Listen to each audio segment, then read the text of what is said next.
This one introduces us to the Gangrene Gang. I really do appreciate how this show is introducing us to all the main recurring villains straight away in successive episodes. These guys do have a nice theme song and unique designs, especially Grubber with his eyes hanging out.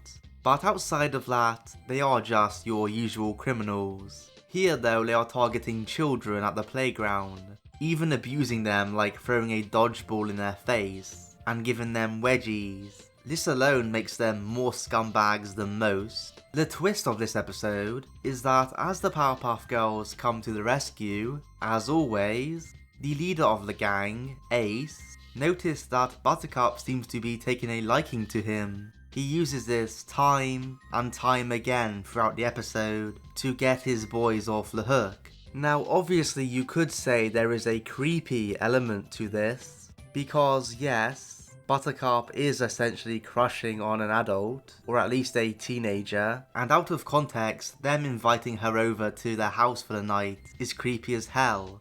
But I don't think it's too bad here. Ace never oversteps any kind of mark. It's clear his intention is just to use her to distract and finally take out her sisters. I did like the subtlety of how it was Bubbles who answered the phone, because if it was Blossom, she would probably have enough sense to actually question what's going on. Unlike Bubbles, who's like, yep, we gotta go and save Buttercup right now, no questions asked.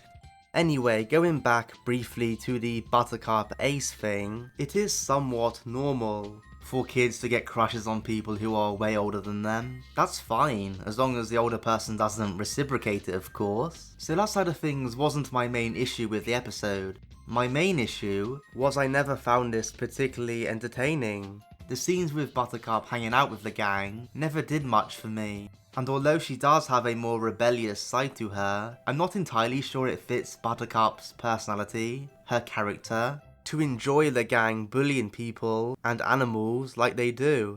At least the ending was my favourite part of the episode. How once Buttercup realises what's going on, she saves her sisters from a rather gruesome fate and gives the gang one hell of a beating. It was really satisfying and absolutely well deserved.